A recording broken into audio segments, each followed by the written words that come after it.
Hello, everybody, and welcome back to Big Talk Pigskin. I am your host, Bowden, and I am joined by my wonderful co-host, Corbin. Corbin, how we doing? Doing good. I was gonna say, one more game left. That's all we got. One more game left to the season. It's a big one.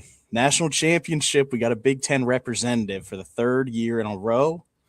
Possibly have a third straight national championship for the Big Ten on with three different teams, which would be huge. Would be absolutely huge for the conference. Let's jump right into it. Yeah, Got Miami and Indiana. I know we hit on it a little bit previously, just kind of, when we recap those last couple games. This is a huge one. It's a game I did not expect to see coming into the playoff cycle. I expected to see Indiana here, not Miami. Yeah. So this is just kind of surprising overall. yeah, definitely a bit of a dark horse here again. I know that we've covered Miami a couple times and kind of their tumultuous way of sort of getting here and playing in this game.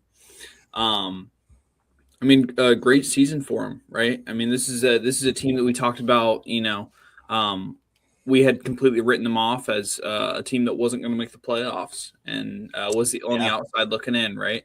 Um, Controversial call gets them in over Notre Dame, and hindsight's always 2020, but that ended up being a really good decision. Just seeing how everything sort of played out. I think it's a team that's gotten hot at the right time. However, I do think that they are going up against a different force than what they've kind of gotten dealt so far. I mean, I don't know. I think this is kind of putting together kind of the difference of what the playoffs given to us now compared to last year, or excuse me, the last couple of years of the college football playoff, where the national championship. This is a very unexpected matchup, and I feel like in the past couple of years we've had very expected matchups. Even in these college football playoff games, looking back to Washington versus Michigan, that wasn't really insane. Ohio State versus Notre Dame last year, that wasn't. Those are two of the teams that you look at and you're like, okay, those are really good teams. I really think the last time we've seen a run like this was probably 2014 Ohio State and what they did and how they were kind of able to sneak in there and then end up kind of securing a national championship. Now, I don't think that Miami will be as successful as Ohio State was, but it's going to be fun to see how this game kind of plays out. Yeah, definitely. And you bringing up Ohio State brings up a point for me. These are the only two teams in the country beat Ohio State this year, the defending national champions. So, we're seeing these two schools who took down a super juggernaut in that Ohio State Buckeyes team that I thought was better than last year's team. If I'm being honest, I still think they were better than last year's team, but I just don't think they put all the pieces together to beat Miami earlier. Yeah. And Indiana is way better than last year's team. This is the best team in the country. I think that'll be proven Monday night. They'll prove they're the best team in the country. Yeah, I completely agree too. And I think the biggest difference I think for Ohio State, I think kind of just to circle back to them, because to your point, it is kind of an interesting factoid, like kind of being that these are the two teams that they couldn't get over sort of the hump against, which I think is a good argument for Ohio State, right? I mean, you show up to the show and two of the best teams sort of to tango with were the ones that took you out and meet in the national championship. It's kind of cool. And you got to feel a little bit better as an Ohio State fan. Yeah, should. Knowing that both your losses, one of them will be the national champion and the other one's the runner-up. Right. Has to make you feel a little bit better about losing either of those games. I know it would for me. And I think a lot of Ohio State fans aren't going to want to hear this, but in my opinion, I think the determining factor between the two was quarterback play. And I think that's the one thing they were flawed in this year. Yeah, but I mean, I think kind of circling back, I think there is somewhat of a shadow cast to what actually happened with Julian Sand this year. I mean, you have two of the best weapons in college football like on your outside, and so it's kind of coming to fruition how it's like. Did you maybe have it easier than what we kind of considered? Right? Well, I mean, any quarterback who's playing in that system with those two receivers, Jeremiah Smith and Carnell Tate, I mean, yeah, you're gonna have it a little bit easier than other teams do. But he's young. First season he started. Sand was fine. Yeah. See, that's why I say the one place they lacked in was that quarterback position compared to last year. I think Sand will be a better quarterback than Will Howard was in college. But Will Howard had experience and a little more polish on him last year, which helped lead them to that national championship, even losing some close games. And Sand just doesn't have that experience yet. It's no hate to him or the Buckeyes. It's the one thing they lacked in, and I think they'll be better next year. Yeah. Prepared for this because you have a guy who has experience, been here before. I think, and I think that's one of the biggest discrepancies that we're kind of running into with the transfer portal and stuff like that. Just kind of circling back to, this game we're kind of covering, what Curt Cignetti has done in these past couple of years. All these teams have one thing in common, is that I think the average age for each starter is right around 23. And so it's one of those things where you're an old 4-year or you're a 5-year. Yeah, right. And so is it taking advantage of a flawed system? Sure. You have to. But I mean, yeah, you have to evolve with the game. And so I don't like, I've seen some sentiments online where people are like, you can kind of take away from what Cignetti's done there because he's got receivers who are in their 5th year, or a transfer quarterback, and every team in the country does, and that's why it's not a good argument. It's every team in the country. This is not a unique Indiana thing, and it's everybody. Yeah, everyone's doing the exact. They're doing it at a rate that is better.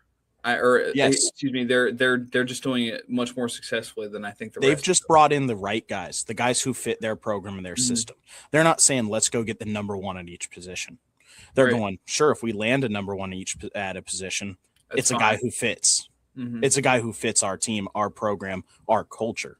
Right. That's why Fernando's on this team. That's why they didn't go and target who was even in the portal last year at quarterback, like Carson Beck. That's why they didn't target Carson Beck. Carson Beck didn't fit their system. That's not their guy. It was Miami's guy.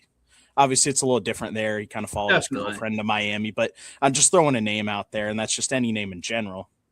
They went and got their guy, a guy who fit their system, a guy they trusted. That's why Mendoza is there. Yeah, I mean, it's just again, kind of circling back to like the Ohio State argument there, is where it's like you got to have playmakers at every position, right? And I think Julian Sand, to your point exactly, I think that he's going to evolve into a much better quarterback than I think kind of what we're all sitting here now. Do I think that he should have been in New York this year? No, I don't. I really don't. I think he sort of rode on the coattails of two very impressive receivers, being Jeremiah Smith and Carnell Tate, to which one is going to the NFL draft, not both. Yes, Carnell. Jeremiah's only a sophomore. A sophomore, right? So we'll see, because he sort of had a sophomore year slump. He did, and we work with so many Buckeye fans that get so irate when we speak about that. But I think it's a fact. I don't even think he was the best receiver, on that team. That's what I've said all year. Yeah, I've said all year. Carnell's my favorite player on that team. He's the best receiver, the best playmaker on that team, and it doesn't take away from Jeremiah Smith. No, it doesn't. He is the most talented player on that team. He was getting locked up he was getting double teamed a lot. When he wasn't, he dropped the ball. Right? You're getting team ones. It's a Cincinnati Bengals issue where it's hey, T. Higgins is a really good 2 receiver, but he's a better 2 receiver because of the attention that's being taken away from him at the 1. Now that's not to take away from the player, but again, it's part of the system too, right? And that's my thing is Jeremiah made a lot of drops. He had a lot of drops. He started to fix it later on in the season, and that's when their offense looked a little more electric. But I think he'll bounce back next year. You'll see him. He'll do a better job. He'll be in the room. He'll be working, getting in the lab, working, get those hands right. Be back on track for next year. Yeah. I mean, I'm going to come out, and this is like maybe early prediction now. I know that we're kind of straying away from, the national championship game, but I think Ohio State takes a step back next year. I think they've got a very unfavorable schedule. I think the Big Ten as a whole kind of next year is on a collision course. Like I'm looking even ahead at Michigan's schedule. Indiana in the regular season, Oregon in the regular season. You know what I mean? These matchups are just going to play more more and more into kind of the future of college football and how everything's shaking out. I know we'll kind of get into that towards the end of this episode here, but no, I mean, it's the college football world is changing and the demands are changing and what's expected of great teams is changing too. So it's going to be interesting to see what programs can kind of rise to the top here. This year it was Miami that just happened to hit stride at the right time, but it's giving us so many avenues for cool storylines and other teams to kind of show what they got here. I mean, look, this is the worst program in college football, like winning percentage wise history. Yeah. If our entire lives growing up watching Big Ten football, if someone told you that Indiana was going to be in the national championship before, lots of teams, lots of really great teams, you would be like, that's hilarious. Like, you're like, what are you smoking on? So it's very interesting to see how quickly and how rapidly the sport sort of changed right before us. Yeah, definitely. And that's the thing. I would never have expected Indiana to be here in my lifetime. I never would have. But here we are. They're here. They're 15-0. They actually have the chance to have, through college football and men's college basketball, the last undefeated season for both of them. It was late 70s, 78, 79 basketball season, I believe. They were 32-0, won the national championship, and now they have the chance to go 16-0 this year and win a national championship, and that's just unheard of for the Hoosiers. Really cool storyline. It's a great storyline. This is the best storyline. If they win the national championship, it's the best storyline either of us have ever seen in our lifetime. Completely. For a national champion. Yeah. It is. And even Miami has a great storyline as well going, hey, they haven't been in a playoff at all yet. Yeah. They haven't won a national championship since 2001. It's been 25 years. They shouldn't have made the playoffs, arguably shouldn't have made the playoffs this year, made it in, and have just upset everybody they've come up against. So it's a great storyline both ways, but that Indiana one, that's legendary storyline. Stuff that movies are written about. Right. I was just going to ask you, just thinking back, like in the past, like I guess we'll say in our lifetime, or we'll put a round number on it. We'll say the last 26 years.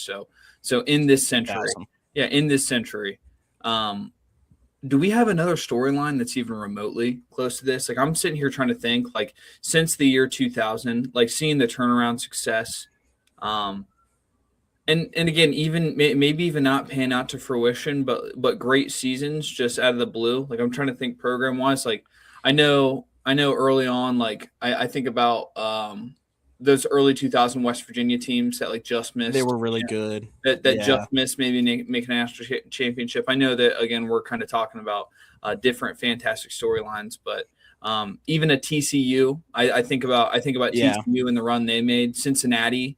Cincinnati's run, that's legendary as well. Cincinnati's run was actually that's probably up there too. I mean, 2 straight undefeated seasons for them. To make in order for them to make the playoffs, and then obviously they lose that playoff game. But yeah, I mean, that was a great storyline. That's probably the best storyline we've seen come to the playoffs. Yeah, that's a playoff. I completely agree. Some cool ones. That's how I'm trying to think. Sort of who else? Just obscure teams, I guess. Like since really, there's very few one-offs that have only made the college football playoff. I think once, like in our lives. Like I'm trying to think right now. What Michigan State? Michigan State made it. They were 2015. That should have been Iowa's year, but they lost. Yeah, dude, I remember. I was. And honestly, look, if you want to, we'll just take a second for that season, that 2015 year for Iowa. That's a great storyline as well. I mean, that's the only undefeated season in program history. Yeah, is that one year? But obviously, that's not a playoff. Great storyline. Yeah, great year for them. Didn't pan to anything though. Yeah, Christian McCaffrey at the end. I have nightmares. About that game. Yeah, actually it's worse about the Michigan State one. I was there. That was awful. Mm-hmm. That was awful. Well, and the way that Alabama absolutely served them in the first round too, it was like, all right, like come on, Bama or Iowa would have put a better showing than we would have. That's the thing. Michigan State. That's the thing. We would have. We had our defense would have been good enough to put a better showing up. I don't know if we win that game. Yeah, those were like prime Saban. Those were Yeah. the peak of Saban. But I know we're getting off on a tangent here again. I'm just trying to think of some more obscure teams, because that is what's so beautiful about the sport that we sort of have the pleasure to cover here, right? Yeah. NFL, like there is few charm and few rally behind an entire state or city or whatever it is. Like college football, there is something so gorgeous and pure about it. Don't Yeah. take don't take the kickoff from us. This is everything that embodies what football's about, right? And so this is it's a bittersweet ending to a really fantastic season. 100%. And just sort of obviously having the opportunity to do this, I think that it's cool that we get to have like a closer sort of look at the season, and Right. Getting the chance to look back at it will be fun too. So I look forward to getting able to continue to do this with you. It's been good. It's been good this season so definitely. far. This has been a great journey, and season obviously coming to an end. So let's kind of get this full dive in here on these teams. Carson Beck this year, he's got 3,500 passing yards. Mendoza at 3,300. They look very comparable. The pass games for both of these guys has been absolutely electric. Obviously, we have a team in Indiana here who hasn't lost. They don't know how to lose. Google Curt Cignetti. He wins. It's what he does. It's what he does, and I expect him to win this game as well. I think you're going to see Elijah Sarrat. I think he's going to get a touchdown or two. Like, he's a great receiver. He's been great for this program and this team. I mean, just the pieces have fallen in line for them. And what a way, like, just to cap off this storyline and this historic season and just be a national championship. Just go win it. Win it for the Big Ten. I mean, we're at a benefit here that the SEC can't win it no matter what. That's beneficial in my eyes. I love that. But very beneficial. I need this to be a Big Ten championship. They need to win it.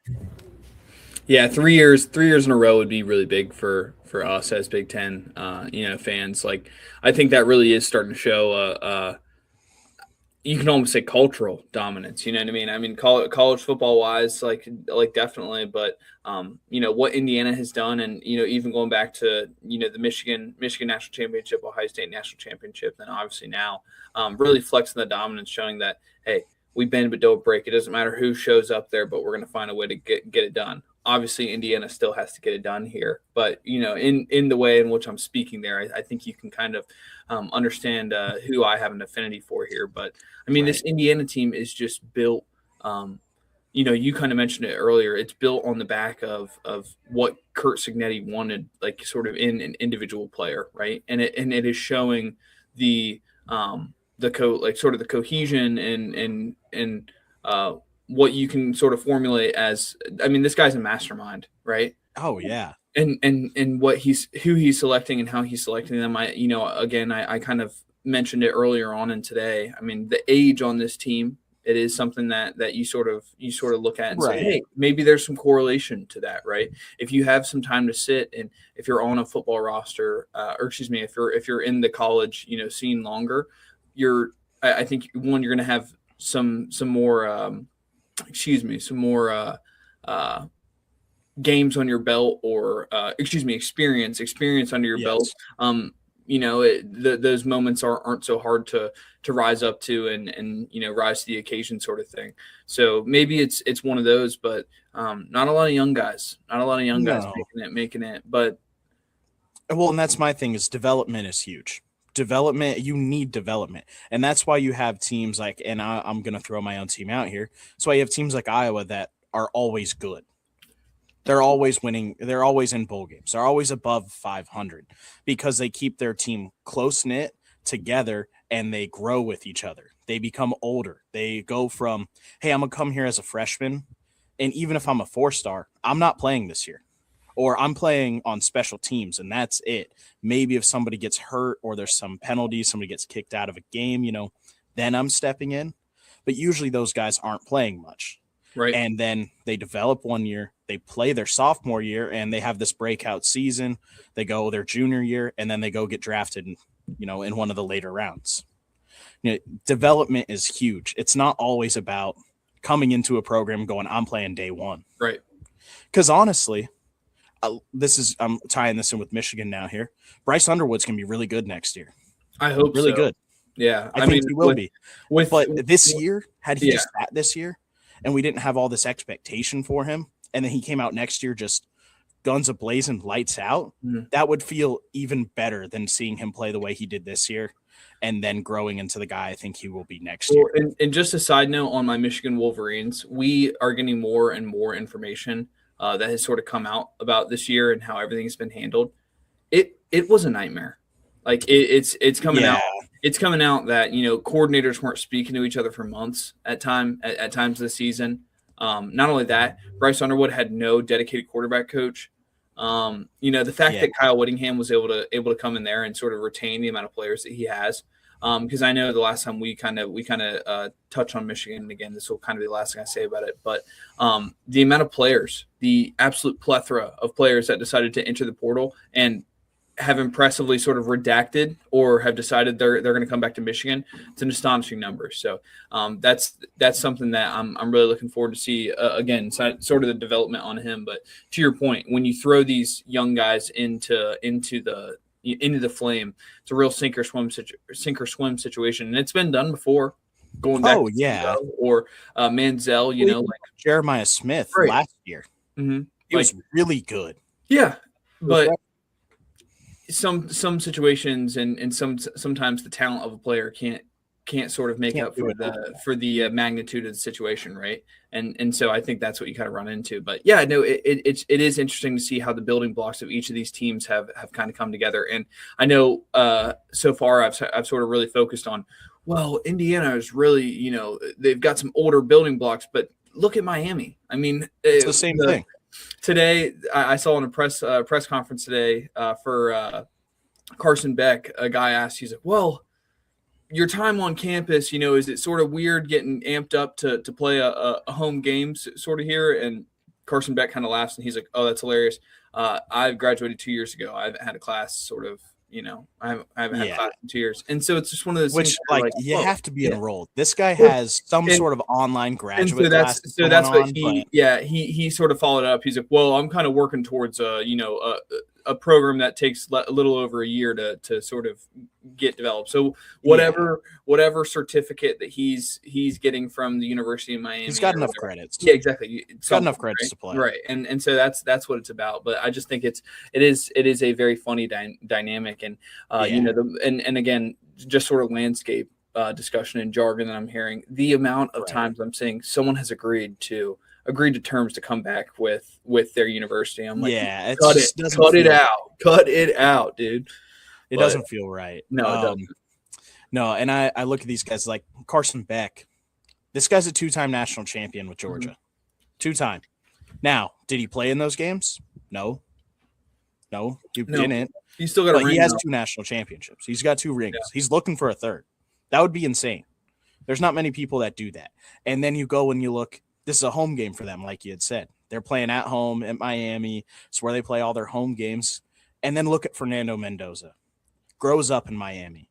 Wants to be a Hurricane his entire life. Goes to camps there. And they go, no, we're not bringing you in. Columbus High School. Yes. Mario Cristobal and Fernando Mendoza's father actually played football together at the same high school. Like, funny enough, you know what I mean? So we've got Miami ties, right? He's a Cuban kid. Like, he's like through and through. Like, it's such a cool story how it's all kind of shaken out here. And to your point, like, one looking to be a Hurricane, and now he gets to go home and have the chance to beat his team he grew up cheering for a national championship. Like, it just ties even more into this storyline, and it's such like for him probably a bittersweet moment. The team he grew up watching doesn't get to win a national championship, but it's like, that's because of me. Yep. I get to win the national championship. I get to smash all of your guys' hopes and dreams and take it for myself. And if you would have brought me in, maybe this would be your natty. And thinking he's probably a little younger than us, Mendoza.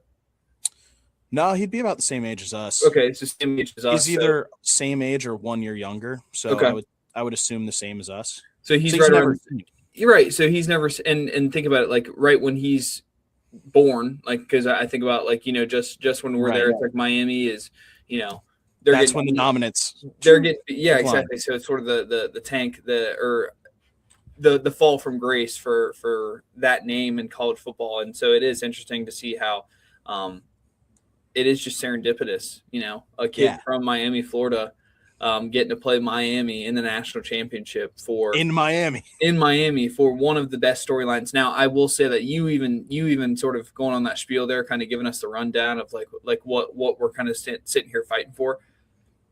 It's gonna suck if Miami wins this game, dude. I'm not gonna lie to you. Yeah, it will. Like I'm gonna feel really bad if if Miami wins. Obviously, this is a Big Ten podcast, and we have our leniency towards Miami, but I mean, just I think for the love of the game, I think for all of it, this will be a gut punch if. It will hurt if Miami will. Which and I don't love Indiana by any measures either. Like, I have no real connection to these guys other than they're a Big Ten school. It'll hurt. It's a gut punch. Even them winning is a little bit of gut punch for. It's weird, right? Right. For me, it's a gut punch.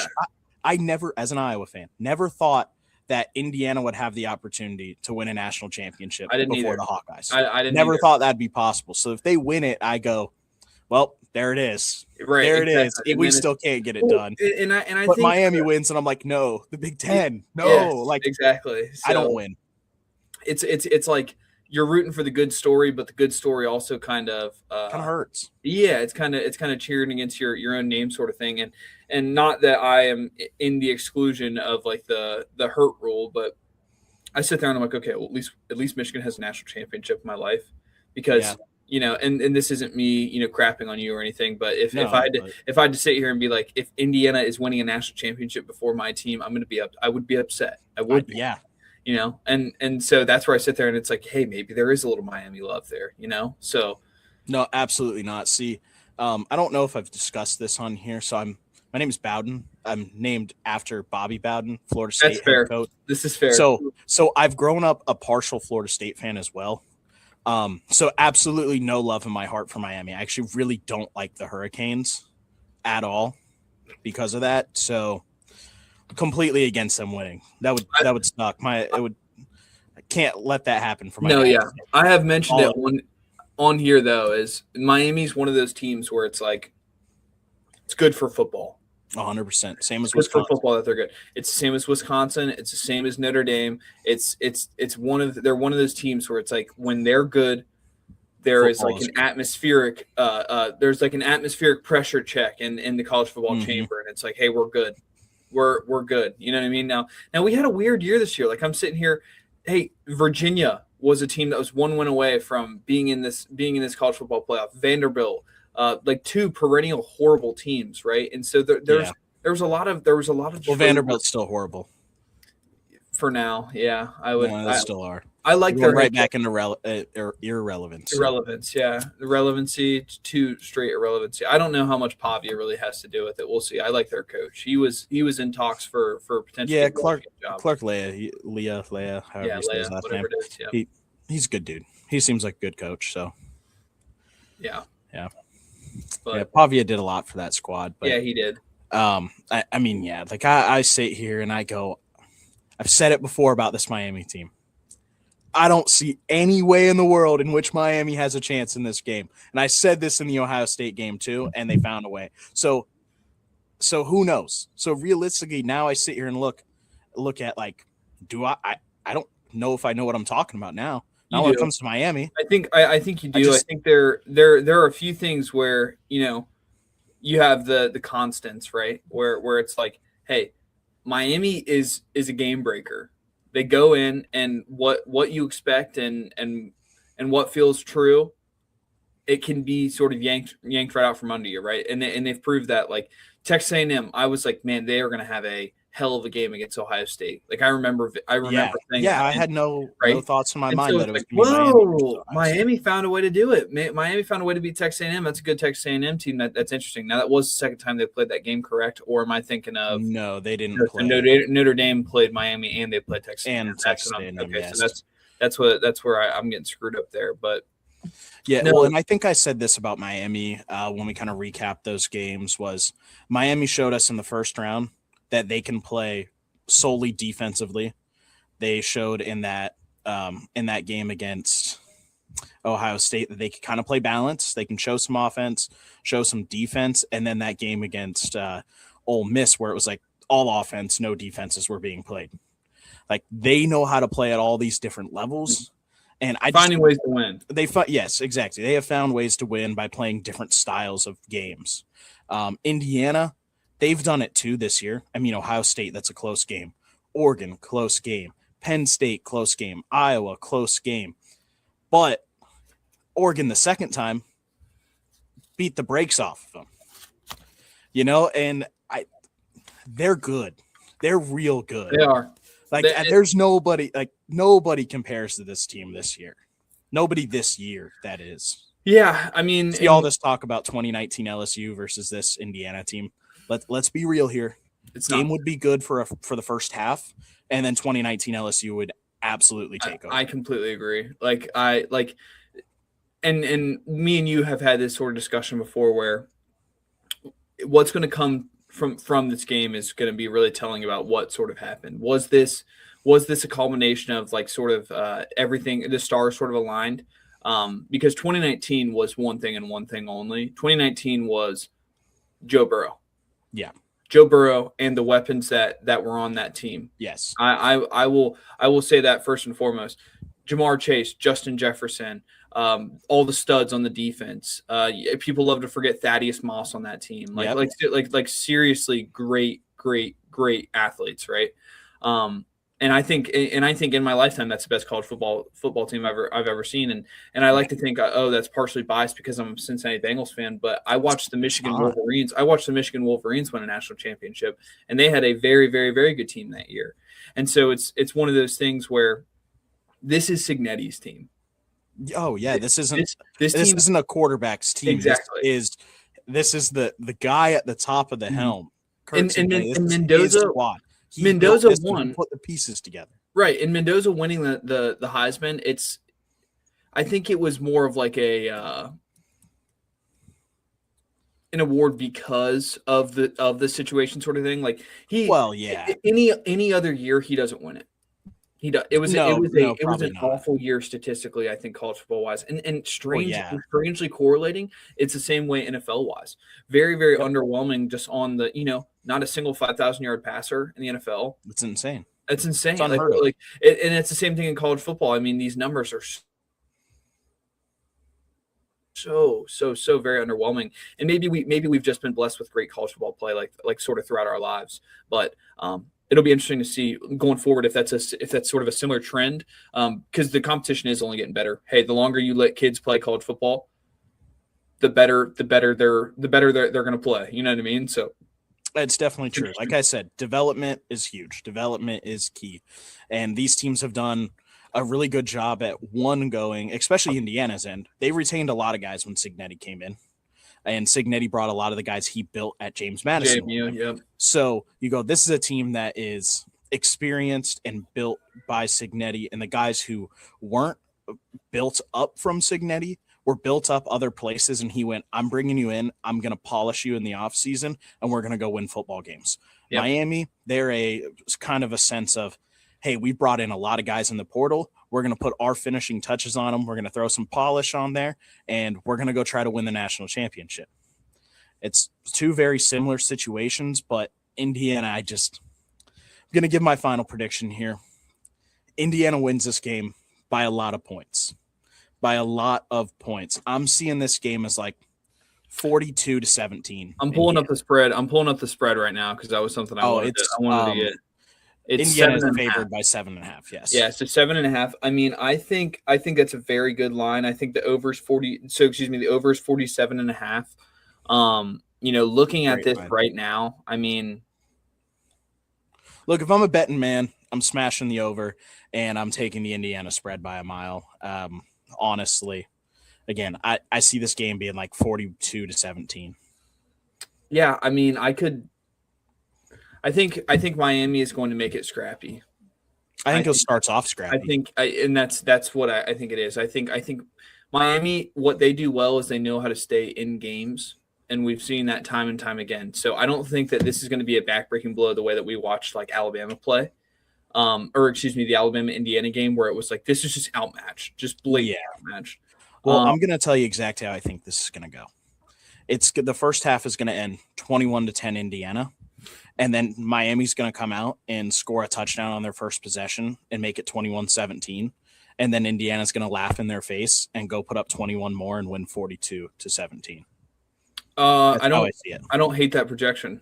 That's how I see this game happening. That Miami's going to think they have a chance going into halftime. They're going to come out and score and just be like, wow, we're here. We got a chance. We're going to win this game. And then they just get shut down completely. Hoosiers find themselves and they go, we're going to win this game no matter what. I think Indiana wins in a dominant fashion. I do. Yeah. I think it could. I think we could be somewhere in the three touchdown realm. Yeah. I agree. I think this could look very similar to that Georgia TCU national championship in 2022. That was like that was a rough game. I won't lie to you. Yeah. I mean, I remember I didn't watch the second half of that game. No, I was mid-second quarter. So irate that Michigan found a way to lose. That TCU team was not good. But I was gonna say I know that's sort of it for our Miami versus Indiana, but we've got sort of some news. Yeah, we got some strange stuff going on here right now. Not necessarily strange, just gets brought up all the time, but the playoff committee is in like talks right now. They have another 5 days from today, the 18th. You guys are seeing this on 19th. They have up until the 23rd to come to a decision about next year's playoff format. Now, I think we will see something change. I don't know if it's going to be size of the playoffs. As of right now, the Big Ten and the SEC, who are the main guys in these committees and everything and all the people in charge of it, they're deadlocked on staying in the same format. Now, again, we have a couple more days until everything has to be finalized, but they don't look like they're budging currently. Now, I do think we see these get moved up, the games, the timeline. I don't think you see a 25-day sit for the bye week, guys. I don't think that happens. I think you maybe see 2 weeks. Well, that they'll play that first round, maybe the week right after conference championships, and then go the week after that, roll that right into the quarterfinals, which is the way I believe you should do it. So some of the issues that we're kind of running into, and again, college football, it is so funny how it's sort of synonymous with so many other things than itself. I mean, we have the president of the United States came out and he kind of threw a wrench in everyone's plan. Yes. Yeah, everyone's plans in that. And he was like, oh, by the way, Army Navy week, that 4-hour window, don't even think about playing anything else because that needs to be protected for America. And I don't necessarily disagree. I think that's synonymous. Yeah, but you're kind of screwing up the plan. Yeah, you're kind of screwing up the plan of now. I agree. You play some of those games on Friday, and then you play them after the Army Navy game. But we need to go on this and say, hey, Army Navy, look, you don't play at 3:30 now, or fine, play at 3:30, but we're playing a 12 o'clock game before that. They can play at noon, or we go playoff game at noon, Army Navy game at 3:30. And then go the next game afterwards, and then put another one on Sunday. Yeah. Away from the NFL. I mean, the NFL is not going to like it, but I personally don't care what the NFL likes. Yeah, I agree. And I want college football. If you're a college football fan, you're going to go watch it anyway. Well, here's what I'm going to say. Why on God's gorgeous green earth am I watching a college football national championship on a Monday? I hate it. It's ridiculous. It could have been played on Friday. Why wasn't it played on Friday? The only argument that you have for if it is on a Monday, and this is where I stand. The season ends the regular season or whatever, right? Your conference championship should be played that next week. There should be no downtime. There should be no, hey, get the logistics in order. Who's going to Indianapolis for the they Big do Ten, that. right? It's always the next week. Okay, great. So going to the next then week. The week after the week after that, we got to be straight in the playoffs. Exactly. We need to be straight in the playoffs. And that's exactly what I'm saying. Yeah, and and it's just it's so funny because I saw the headline earlier with the SEC and the Big Ten kind of circling back to the playoff expansion. It's like an old ex-girlfriend. It's never enough. I always want Right. more. I want more. I want more. It's never enough. I need more. Well, and those are the two guys saying no, we don't want to expand. We like it right now, and I don't know if that's right. I've seen a couple things come out where the Big Ten, or excuse me, the SEC wanted 16. Yeah. And then the Big Ten wanted 24. And then again, I'm not 100% really sure as to how much. And again, I think we are teetering on a slippery slope here, where it was like 4 was not enough. It wasn't. 12. I think again, we haven't seen it play out. We haven't seen it play out long enough to see where the storylines are going to kind of bring us, right? 24 is ridiculous. I agree. 24 is where like the only logical way 24 is allowed is if you take the exact model that the FCS is using. Is it 24 teams for the FCS? Yes, they are 24 unless they're 20, but I believe they're 24. I thought it was 16. They went up during COVID and then never went back. Is that what? And yes, so during COVID they jumped up because they went, hey, these guys didn't get to play as many games.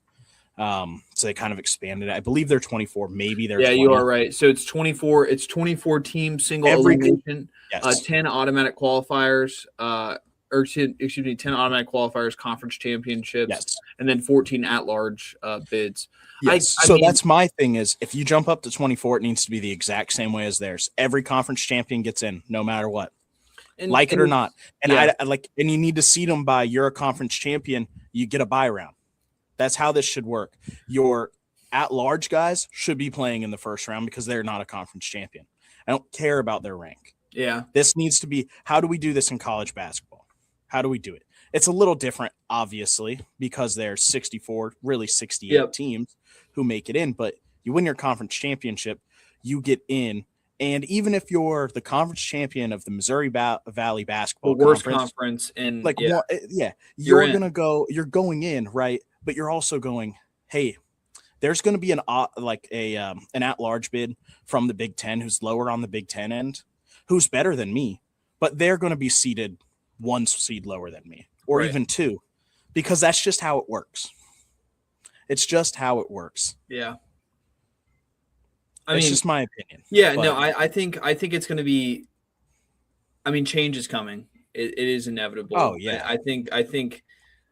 I don't hate the 12 team model. I don't. I do have an issue. I just think timeline's bad. It's an issue with scheduling, right? Yes, timeline is bad. You can't let an elite team sit for 3 weeks. And Indiana's the only one to really show that they can kind of shake through that, and that is impressive. But that is a model where it's like, hey, you're kind of stacking the numbers. The odds are getting stacked against Indiana. Yes. Here, so I don't know. I think expansion's good, but maybe 24 teams does make sense. Like if we're being honest, make it make sense through all the divisions. I think. Well, at what point is it? We're letting everyone in though. You know what I mean? We're getting towards like college basketball sort of thing. Here's the thing. I'm gonna say this. This is what needs to happen to fix college football. This is the one thing. If this happens, I think I'm a genius for this. And I think a lot of people have the same opinion as me with this. We need 10 conferences in college football. 10. We have 100 maybe not 10. We need 10 team conferences. So you should be able to play at not 10 conferences. That's not what I meant. 10 team conferences. Every conference should have 10 teams in it. I was going to say there are 10 conferences. Yeah. Okay. Yeah. I know I messed up there, but no, you're good. 10 team conferences. Everybody plays every single person in your conference because there's 9 other teams. You play 9 conference games. You play 3 out of conference games. No conference championship games. Whoever wins the conference gets an automatic bid to the playoffs in every conference, and then you go by your at-larges after that. The only thing I care about – that's the way to do it. I was going to say the only thing I care about is that our little guys are still getting representation because – yeah, and you know what? I love you bring it up. Yeah. I love that you bring that up. I hate people saying group of 5 shouldn't get in Okay, then let's make another separate division then. Yeah, Make the FBS its own thing. It is as simple as that. Yeah, like make the Power Four. If you want all that is bad about the NFL to be ingrained into your college football, then go ahead and say, hey, all I want to watch is all I ever want to watch on on Saturdays is SEC and Big Ten football. That's all I care about. Those people, the people who scream that from the mountaintops, there's just not a college football fan. It's ignorance. It's pure ignorance, and it's cool because, hey, I get it. You love the NFL and you love the product it gives you on the field, but go watch the NFL. There's something more pure and more sacred about our game that is college football, right? So think about this, bro. Boise State. Look, they changed away from the BCS because of the BCS busters in some of like those Utah teams who were in the Mountain West. Yeah. And Boise State who goes in Statues and Liberty on Oregon to win. They had to What's more electric than that? They had to change college football because of them. It's gorgeous. Like that it's cinema. It's peak, right? And so we need more of that. I want more of that. I want to see more of the Ashton Genty led Boise State teams. I want to see more of the PJ Fleck Western Michigans. I know we talked about that the other day where it's like, hey, I want to see those great MAC schools that have to, work their tail off to win 3 years in a row to even have a shot at making it, sort of thing. You know what I mean? Like that is what makes college football so great. And anyone who's like, oh, leave the little guy out, leave JMU out, I think it's a wrong thought process. I think this is what separates what makes the game so great. So maybe I am for the playoff expansion if it means that we're getting a MAC team in there every year. And people say that's an easy win, but the year that it isn't, you'll be rooting for them. Yeah, and you'll be cheering for them loud. Come on, let's think about this, and go back some years in the NCAA basketball tournament. In March Madness, Loyola Chicago, 11 seed. Electric. They went to the Final Four. Sister Jean, man. Who would have thought going into that after they win their conference champion that, this team's going to go to the Final Four? Not a single person in America. Maybe the players on that team. Players on that team probably didn't even think that. They probably went, hey, we made it. Let's go have fun. And my boys in Ann Arbor sent them home. They did, but they made the Final Four. They did. Who is to say that if you fairly seeded teams in a 24-team playoff based on the conference winners first and then the at-larges, that one of these smaller conference winners, like let's say who won the MAC this year was that? So it would have been Miami of Ohio probably versus like Vanderbilt.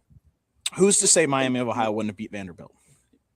No one, right? You never know. Yeah, you never know. You have no clue. You have no clue. And that's what I'm talking about, where it's like, hey, like they're the obscure, and it forces you to sort of be in the know for all of college football too, where it's like, oh, who's great in the Sun Belt this year? Who's going to be their representative? Oh, Coastal Carolina's good this year. Cool. It'll be interesting to see who they get out of the SEC or whoever. And so I know we've kind of gone on a tangent here, but I mean, maybe the more teams the better. But again, I'm for protecting the sacredness of what is college football.